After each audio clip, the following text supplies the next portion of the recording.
A Bíblia nos diz que Jesus também crescia em estatura, em sabedoria, em graça diante de Deus e diante dos homens.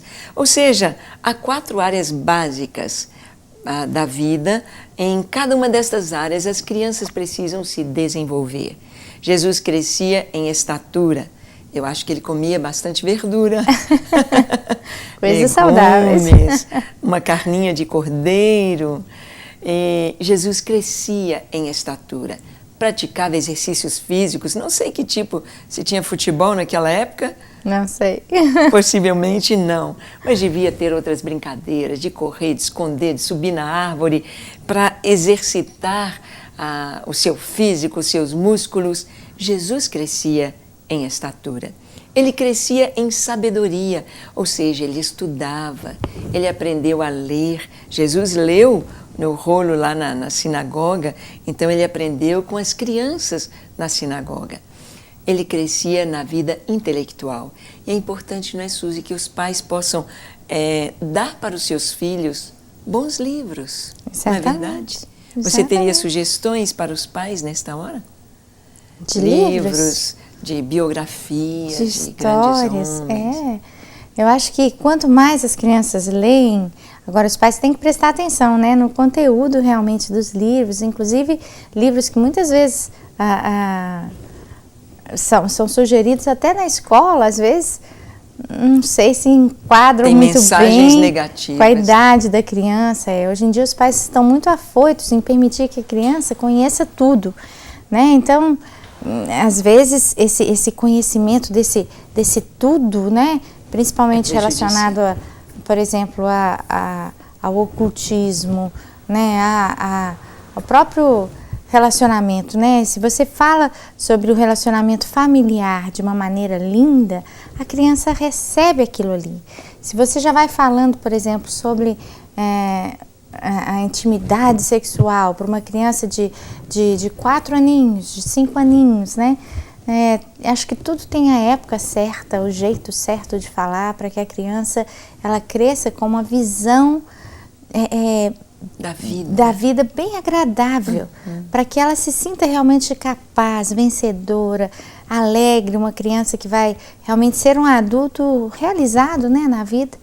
Então eu não teria uma sugestão de livro assim não, mas histórias, biografias. O principal que os Gideões Mirins histórias leem. boas. O principal que os Gideões Mirins leem é exatamente a Bíblia. Então, a leitura da Palavra de Deus, ela é salutar, ela é importante, porque aqueles princípios, os princípios de moral, princípios da honestidade, da verdade, do amor, da bondade, do perdão, estes princípios vão fazendo parte do caráter, formando um bom cidadão, formando um bom aluno na escola, formando um bom filho, uma boa pessoa. Então a leitura, esse crescimento aí na vida intelectual, a Bíblia é fundamental. Jesus crescia na graça diante de Deus, que é exatamente a vida espiritual, que é exatamente o que nós temos levado as crianças a orarem, a buscarem a face do Senhor, a intercederem. E Jesus crescia em graça diante dos homens, como a Suzy disse no bloco anterior, sobre esse conhecimento da comunidade, ela estar inserida na comunidade, mas não apenas inserida e vendo, mas atuando, ajudando, procurando fazer algo que vai modificar, trazer companheirismo, amor para os que estão só, trazer uma palavra de ânimo para aquele que está sofrendo, trazer e dividir o que tem com aquele que é menos favorecido. Então, as DMs são muito importantes, né, Suzy? É verdade. Suzy, nós vimos ali nos Gideões Mirins, as crianças têm um momento de oração. Eu sei que tem muitas crianças que estão nos assistindo que ainda não são Gideões Mirins. Eles podem também orar? Eles podem aprender como orar, o reloginho de oração? É claro que podem. Você pode aprender a orar, você pode aprender a buscar a Deus no seu dia a dia. Toda criança ela deve ter um tempinho para se lembrar do seu Criador. A Bíblia diz que a gente deve se lembrar do Criador enquanto a gente ainda é jovem. E desde pequenos nós precisamos de nos lembrar de que Deus faz parte da nossa história. Então, no nosso momento com Gideões Mirins, nós ensinamos que a criança pode ter o tempinho de agradecer a Deus por tudo que Ele tem dado, por tudo que Ele tem feito.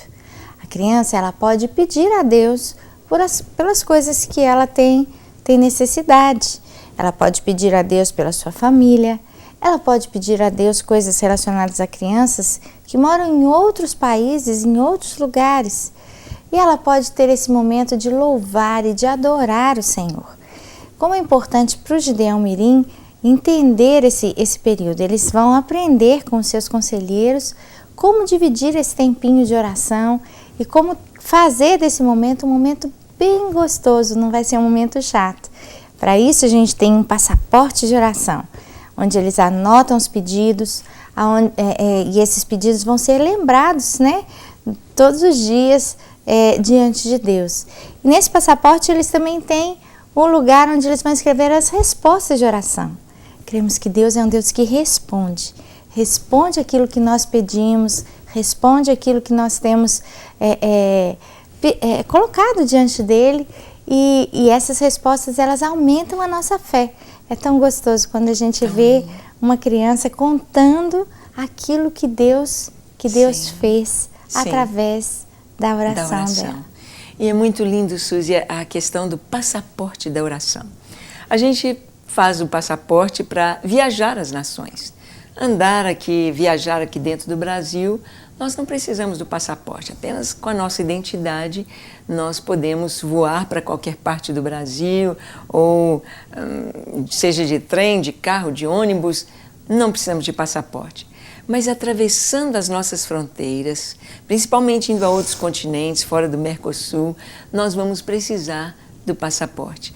Então, este nome é exatamente para que a criança viaje através da oração a outras nações.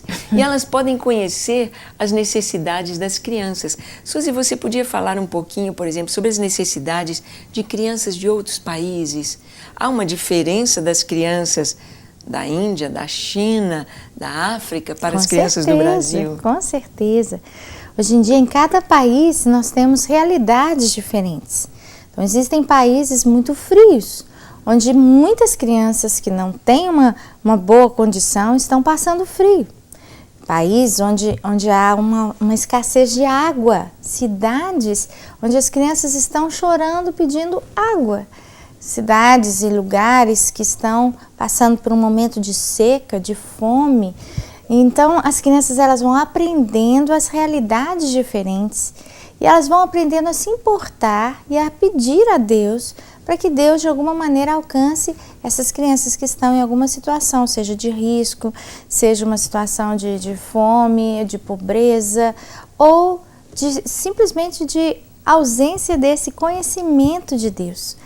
Nós entendemos que quando a pessoa conhece a Deus, aquela dor gerada, né, pelas circunstâncias externas, ela é diminuída, porque a presença de Deus, ela nos supre de alguma maneira, ela traz essa esperança, essa certeza de que tudo vai dar certo. Então, se essas crianças conhecerem a Deus, elas com certeza terão mais força para enfrentar as suas dificuldades, os seus problemas, e é por isso que o Gideão Mirim aprende a orar por essas crianças.